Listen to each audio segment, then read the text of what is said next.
for Stacy's dad, if the weather is really good now, when it's time to go ahead and harvest, he has a great crop, and that crop turns into money. And if he has bad weather, it turns the other way, and he doesn't make any money. And I think what's happened here, to an extent, is we bought the wrong people. Who's it blame? Who's it blame for that? I don't think it's Lenny, as we know. Baldy showed up. The story is Baldy showed up, and Lawwell, and it was Lawwell's thing, and everything else, and all of a sudden, Lenny turns around and says, "Who is this guy? Oh, welcome to Celtic," and that type of thing. So we bought the wrong people. And if it's John Park's problem, then it's John Park's probably laid at his door.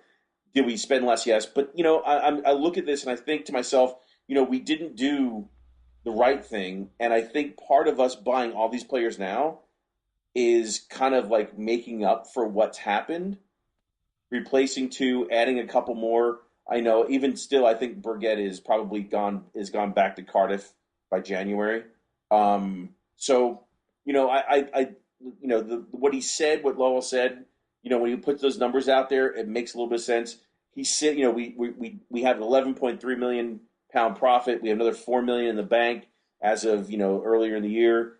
Could we have spent more money? The answer is yes, but I don't think I would have wanted new players.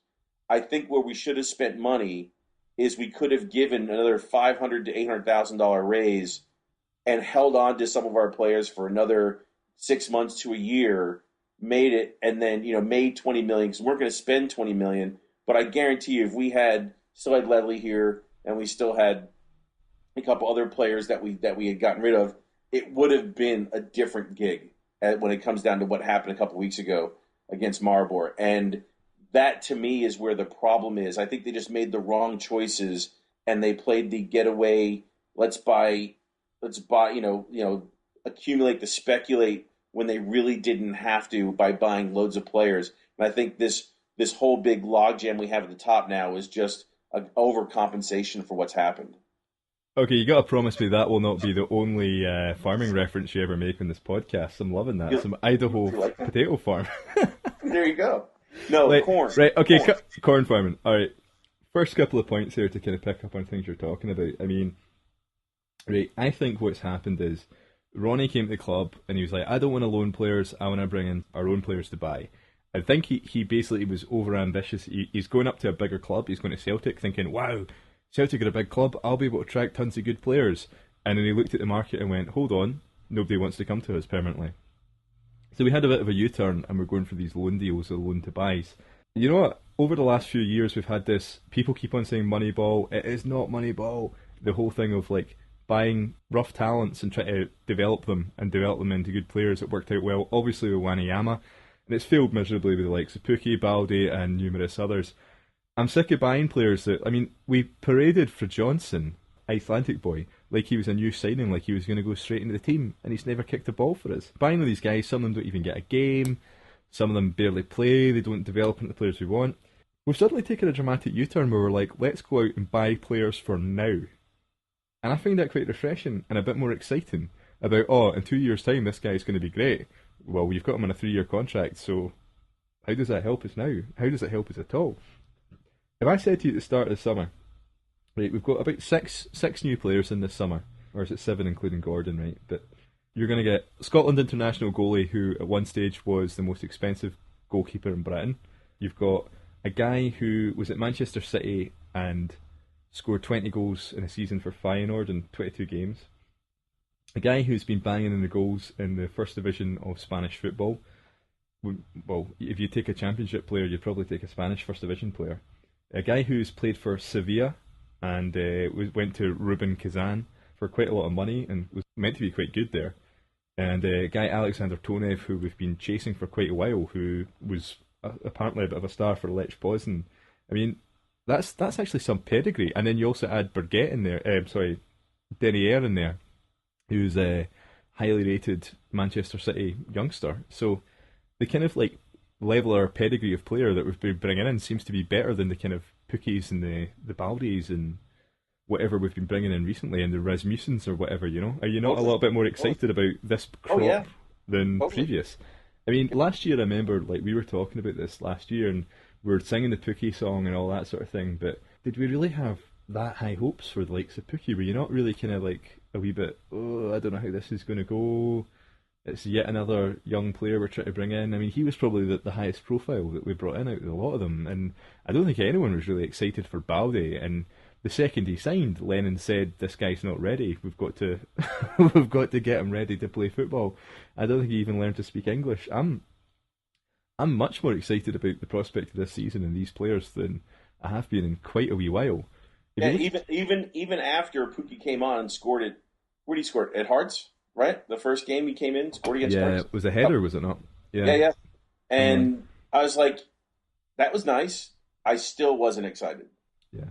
Well, see, to be honest with you, one of the best rebuilds that we've had, right? I've got to give Lennon credit. I'm not a huge Lennon fan. As a player, I loved him. As a manager, I really respect him. But I think he left at the right time. One of the things I really respect him for was the rebuild. The rebuild he done of Celtic after Mowbray tore it up. What's impressive about Ronnie is, obviously, Mowbray wanted to get players out. But he got players out but couldn't replace them. So far, Ronnie, to his credit, has got rid of two nuggets in Baldi and Piqué, and has went and bought Guidetti and Skipovic. So, not like for like, but two guys in, two guys out. Excellent. Lennon, going back to Lennon, Lennon had to rebuild, and I think he brought in a lot of players who he didn't particularly fancy, but there were stopgaps. He just brought a guys in like, see Chadu Ray. Chadu Ray was never a player in a million years, but we needed a right back, and we just had no players because like we brought in like guys like Nguemo on loan, didn't work out, sent him back. Fortuny was just not working out with him, and we really lacked talent. He had to bring in guys on Bosman's. He obviously brought in Charlie Mulgrew, etc. It was impressive his ability to find players and bring them in on the cheap and make them into a team. Whereas here, we're not doing that. We're not going out and trying to find these stopgaps. We're going in to find guys that are going to come into the team now and play now. That's exciting. Do you not think? Yeah, especially since you have to admit that I was right that we'd get people on loan. I've got to be honest with you. I think I did say at the time that I would take loans to buy because I feel that I can invest in them because we're probably going to keep them. However, I'm not a huge fan of loaning players. In saying that, like I said, I think potentially we might get Denier next year or have a chance to keep him next year. That's possible. And listen, that was the whole comment that I had made about what's his name, the guy who the goalkeeper at what's it, Courtois, right? At Atletico Madrid. Yep. That was the same exact process. The guy is ready to go. He's just not going to push out the number one at Chelsea. So he was there for 2 seasons. It worked out perfect. You have an absolute star. You're not going to be able to afford him. So why not let him sit back there? Yeah, I'm on board now. I genuinely am. I'm thinking about this for the first time properly. I would rather have first team regulars now than stopgaps. It's refreshing to see. And also, come to think of it, I mean, if you're signing guys like Van Dijk, they have one good season, and at the end of one good season, he's rumoured to be leaving. I mean, Van Dijk was rumoured to be leaving after about 6 weeks in a Celtic jersey. But what's the difference between that and a loan? Exactly. Well, I still stand by the fact where I feel more, as cliche as it sounds, emotionally invested in a player if he is, like, that he's on a 4-year contract. Guidetti, his contract's up at the end of the year, so we've got a chance of getting him. Tonev, we've got the loan to buy. With Sacco, we've got the loan to buy. The only person we've not got the loan to buy on is the player that I think we've got a chance of maybe keeping, especially having a link at Manchester City and Peter Lowell's son. So, you know what the bonus is with Guidetti? What? We'll know if we get him in January. That's true. We will actually, unless he does that kind of Samaras thing of holding out ages to see what his options are. We'll know in January because we can get him on a pre. He's saying all the right things. He seems quite excited to be at Celtic and the whole, I really loved Henrik Larsson and all that.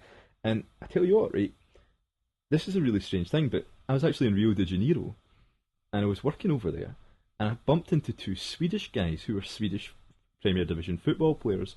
One of them was a guy called Roberto Massi who plays for Sirianski. They're currently in, I think, the Swedish First Division.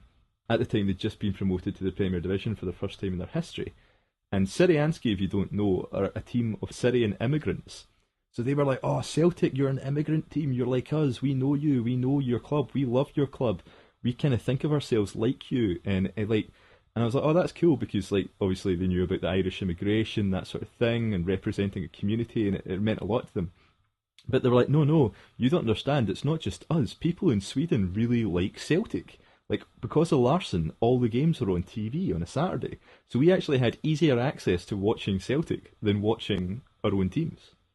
So maybe this guy was sitting there a few years ago watching Celtic being like, come on. I'm maybe clutching at straws here, hoping that he's going to turn into a bit of a Celtic man. But you know, it doesn't help. It doesn't hurt having these little Swedish connections and certain players. You know, so hopefully, fingers crossed, he'll turn into a new good player for us. I just really hope people don't start comparing him to Larson because he seems a completely different player.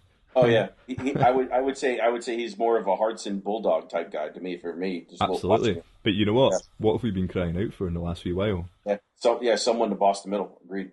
And I think both him and Skopovic can header the ball. Guess what we've not had in about, 5 years? Who's the last Celtic centre forward that can header the ball? And don't say Hooper because he couldn't. No, Sammy scored a couple. Yeah, but yes, the kind of like the highlights of his career, he wasn't really playing as a striker though, was he? I mean, he was playing out no. wide, but big, tall, lanky guy could kind of header the ball. But probably, Vinegar Hesselink probably the last guy that could really get on the end of the cross. It's funny you say that. It's funny you say don't say Hooper because I remember the last game he played or last meaningful game, the cup final that he played. Remember Stokesy came back and played in that game. Yeah, and I remember we played in all black, and I remember everyone saying, and me, I loved it too. Watching Stokes just play and then be able to feed Hooper. Even one of the goals he scored at the back post, that all he had to do was nod the ball in. He still jumped up to use the bottom of his foot to get it in. All he had to do was nod it in. So you're correct. Don't ever anyone say that Hooper's using his head. I think obviously not using his head. If he left to go to Norwich, now he's playing in the freaking championship. You know, there's going to be like tons of people tweeting us this week being like, here's a goal where Hooper scored his head. We're not saying he never scored headers. We're just saying he wasn't the kind of John Hartson, Sutton, Vinegar, Hesselink headerer of the ball. Correct. Actually, you know who one of the best headerers of the ball I've ever seen is? It's probably Henrik Larsson, who's only, 5'10". He just had an amazing balance in his technique, but to be quite honest, is there anything that Henrik Larsson couldn't do? So, I don't know, round up of the transfer window, we'll move on after this. I'm reasonably happy, if not happy with the people we've brought in. Guedetti, Skopovic, I'm excited about them. Tonev and Wasako, the pedigree's there. Let's hopefully they can do something. Forget, I think he's the closest thing to a stopgap we've got. I don't think will we keep him after Christmas? If we do keep him after Christmas, I think it'll probably be to injuries elsewhere.